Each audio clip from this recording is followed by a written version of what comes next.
This is the Love Man, baby. Come on. I'm gonna go ahead and turn my truck around.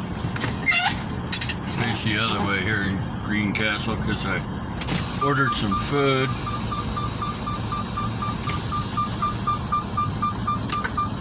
Four ways on. People know the truck's moving. Turn the headlights on. I mean, it's like a 73-foot long vehicle that's 13 and a half feet high. You didn't know it was moving. There's something wrong with you. I'm just saying. Check my mirrors. Release the brakes. Back we go.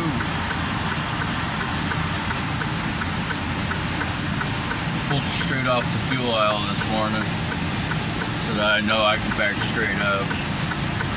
Because it's easier than spinning it around when you're half asleep and backing in. Plus, like I've said before, I like watching the road. You know, watch stuff go by on 81.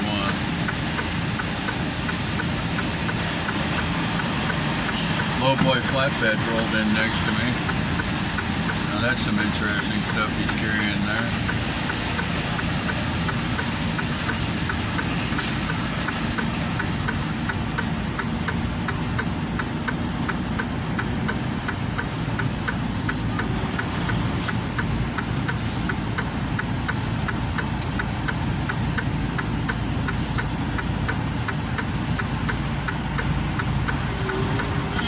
Drive around the truck stop a little bit. Real slow. It's in a paid spot that I didn't actually pay for yet. Don't tell nobody.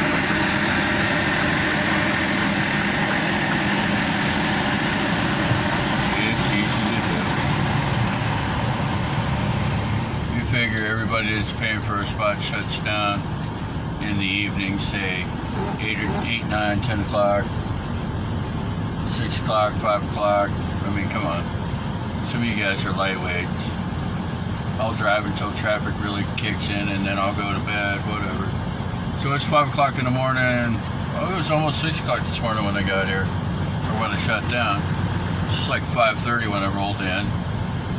There's a bunch of open spots. So let's pretend that those spots were full at, say, midnight.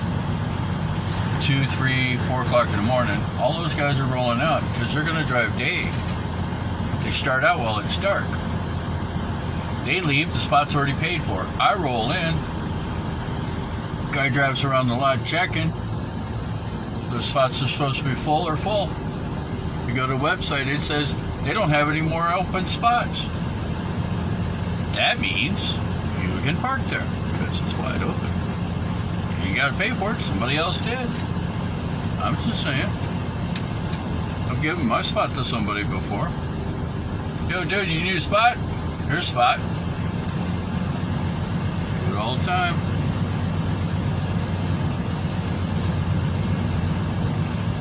And then there's your truck stops that aren't so busy. I got 30 reserve spots and only like 5 or 10 people that want a reserve spot. Well then, hey, roll in there and park, and they don't even bother to come out to look, see who's in the spot.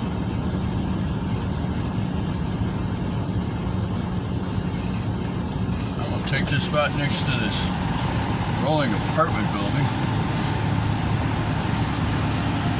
or not.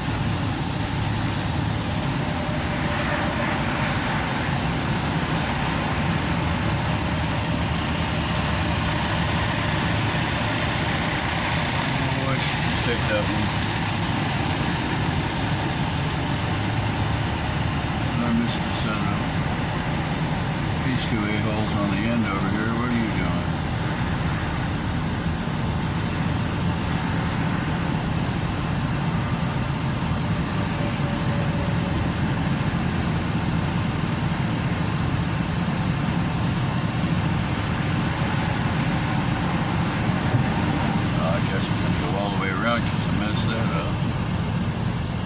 I do need a shower because I stink.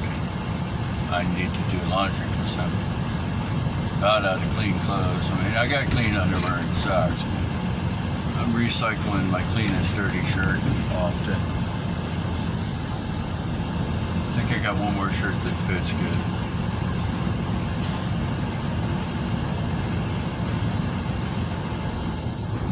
What the hell is your problem? You know you can go around the other way?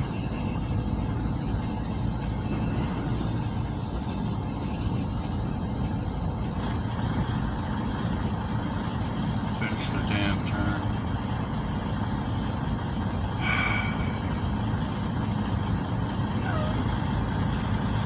So is that one or two guys that think they're smarter than everybody else?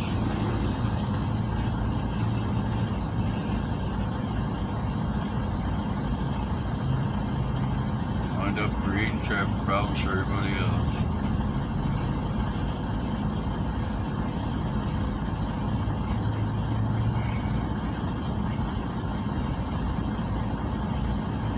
Come on, man, keep moving.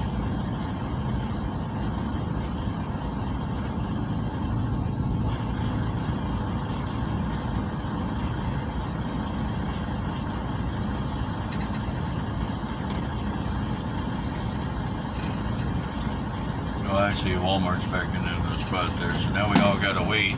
Because you couldn't just go around, turn around down by the fuel aisle and come back to whatever it is, spot you're trying to get to.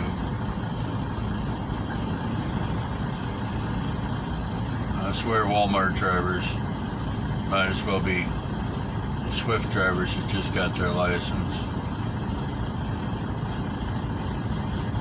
JV Hunt's so screwed up, people keep thinking that Swift owns them and they don't. For the longest time, there was a rumor going around that Swift was going to buy a CRST, but that was never a thing. Also, people think that, I'll tell you who they almost bought. They almost bought Celadon, I heard.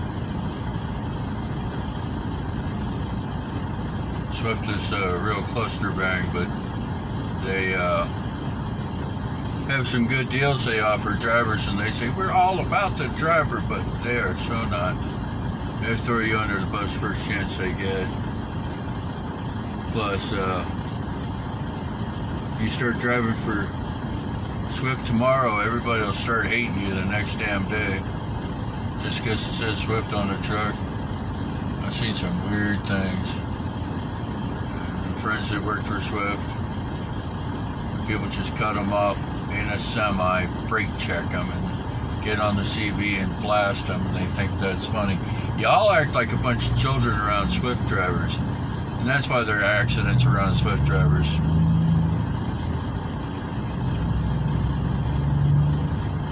You go and you cut somebody off in a semi and brake check them, and that driver hits you, I hope you die. So that Swift driver didn't deserve that. No driver deserves that. I hate it when people do it in a car, and I hate it when some dumbass does it in a semi. I don't drive for Swift. I'm going to tell you who I drive for, but whatever. Still, it's uncalled for. Want to hate Swift, hate Swift. Don't hate drivers. There's my soapbox moment.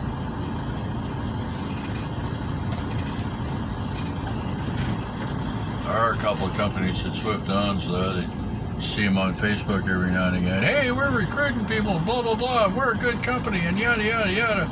And I blew one of them up, and I said, yeah, but Swift owns them. And there's a couple of guys on there that are like, hey, man, that sounds like a good company, good deal. I'd like to have a good deal, blah, blah, blah. And I interjected, yeah, Swift just bought that company. I think it's Metro or something like 2 years ago. They're like, what? And I'm like, yeah, look it up. And they look it up, and they're like, they actually banned me from commenting on that. Aww.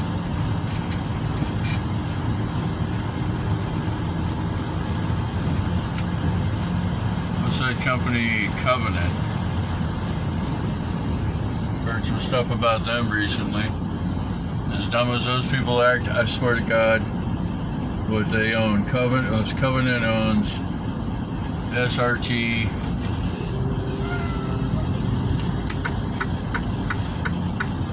it's Southern Refrigerated Transport.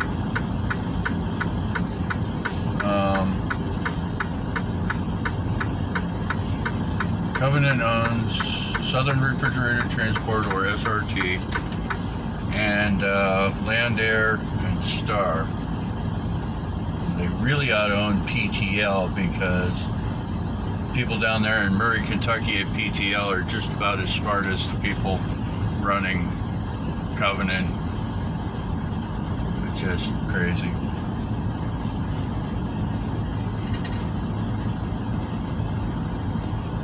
This guy's got some front end damage.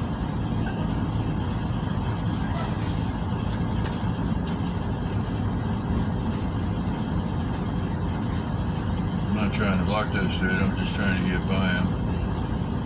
He's straightened out. It looks like he is.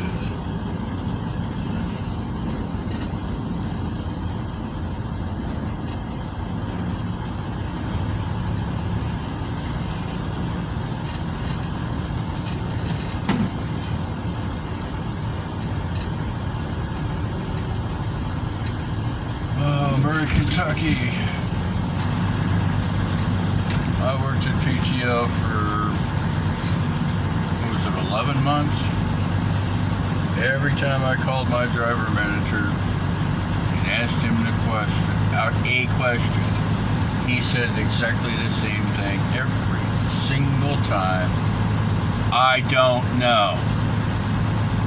I said, Jamie, what's your job? He says, driver manager. So what does the driver manager do? I said, well, I manage drivers. Really? So when drivers have questions, should they call you? And he says, oh, absolutely. And I said, okay, I got a question for you. And I asked, and I said, and he says, well, I don't know. And I'm like, well, who does know? He says, well, I don't know. You might want to check with somebody else, though. And he hung up on me. That happened a lot.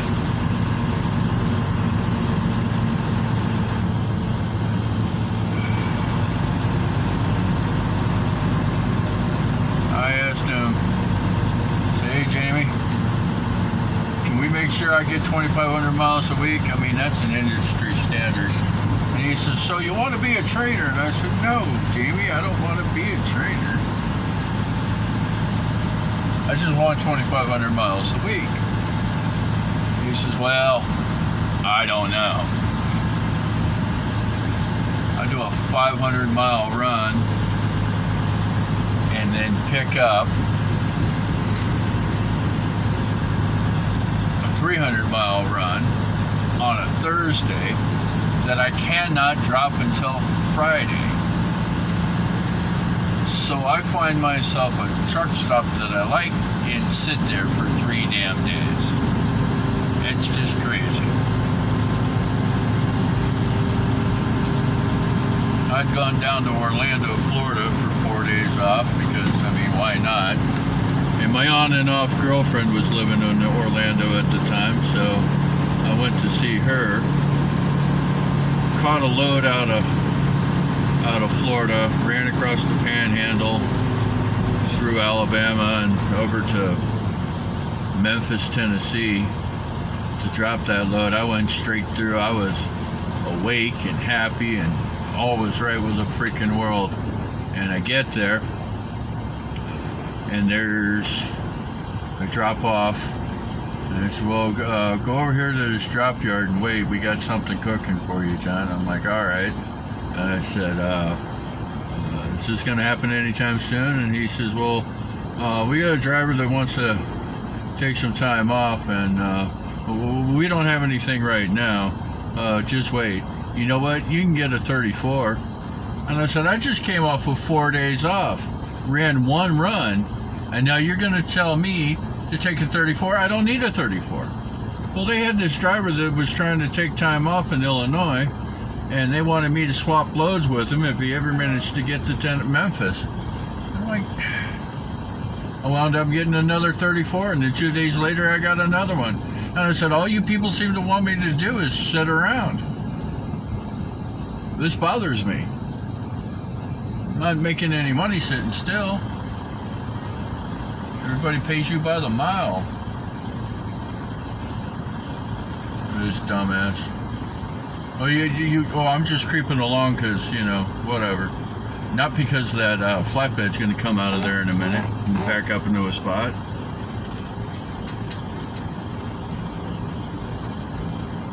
Flatbeds back differently because of how far back the wheels go. They don't have a tandem to slide up.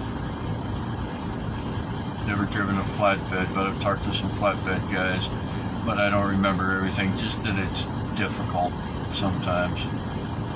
If you're used to driving a trailer with a tandem that you can slide, switching to driving a flatbed, it's really going to be a pain in the butt for you. However, if you've been driving a flatbed for a long time and switch to a truck with a tandem that you can slide, well then look out. You will be a force to be reckoned with. Now I'm not going to park next to that apartment building truck. Look at the size of that sucker. That's a 2-bedroom sleeper. Full kitchen and a bath.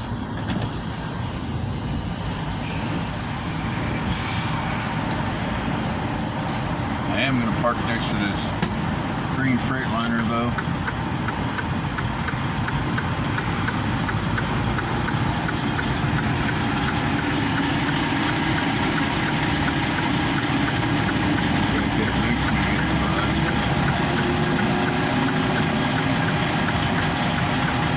Everybody calls everybody names.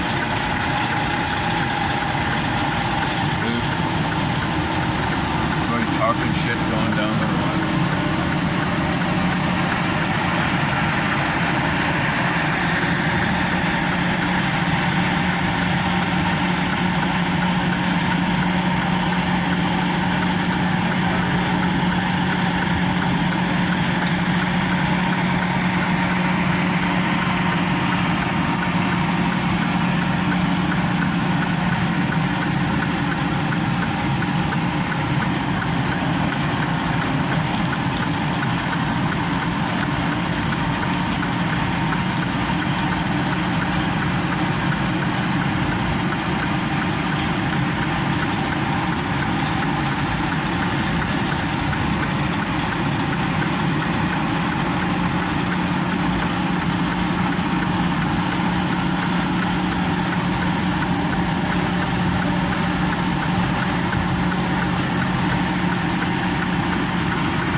Don't hit the trucks on the other side of where you're parking. Make sure you don't hit the trucks that you're going to have to park next to. And a lot of time looking back.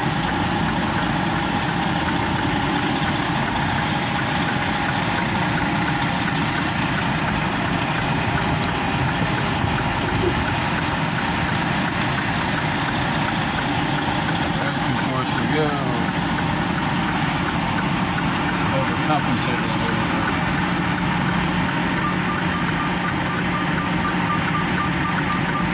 Looks like you've got an air leak alarm. I almost forgot about that.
Now, in regards to flatbeds, I have seen a whole lot of smoking hot women driving flatbeds. Don't know why. A good place to see chicks driving flatbeds, and it's kind of strange, is on I-80 in Ohio. It's that Flying J right at the state line between Ohio and Pennsylvania on I-80. Across the street from, Truck World, I think? And down the street from that Love's. By the way, don't eat the Chester's chicken at that Love's because it's almost always nasty. It's made me sick 2 or 3 times. You think you'd learn. Undercooked chicken. I mean, Chester's is known far and wide for overcooked chicken. They just cook as much chicken as they can think of or that they have and throw it all up in the window and leave it there for 3 or 4 days. It's hot and it ain't fresh. But don't eat the chicken at that Chester's because it's nasty and it'll make you sick. You'll have crap squirting out your ears the next day. Eat Taco Bell instead. That's better for you. But yeah, that Flying J right there, they almost always have some reserve spots right up next to the building, no matter what time of day or night. And if not, then all the way in the back, they have those idle air racks. If you pull straight in, like I like to do, then somebody might come out the box and try to sell you idle air, but I just lock my doors and close my cab curtains. But leave the headlights on, shoot out across that field there, because you pull right up to the curb, and at night, I don't know, you can watch the wild creatures go by, or in the daytime you look out across the field instead of out at the damn truck stop. It's kind of nice. I'm waiting for some food to get here, and I'm going to go in later and take a shower and do some laundry, and tomorrow morning, depending on how things get, I might move back to where I was and watch traffic coming in off of the pumps. Till then, like, subscribe, comment. Go check out that Mr. Ballin guy, that Tabitha Swatch chick. I don't know if she's 19 or 20 or 21. She's in Missouri, she's in Florida. She's dating that living Ken doll, I don't know. Or she's not. Or she's selling pictures of her feet, I don't know. But she's cute, she's a little crazy. And you should check her out. And that Mr. Ballin guy, he's pretty freaking awesome. God, the stories that guy tells, where's he get them all? And that chick, what's her name? Only Janus. She's got some interesting stuff, just all the freaking time. But hey, you know, if you ever wanted to just run around a day in your life or something like that, that'd be cool. But then what's that other guy? Oh yeah, Donut Operator, who's turned into Donut Vloggerator, who's turned into Donut Twitch, who's turned into, doesn't seem to be on YouTube anymore. Dude, give me some breakdowns, man, come on. I've watched all your videos. You're boring me to tears. Now I have to make my own videos to entertain myself. Have a good day.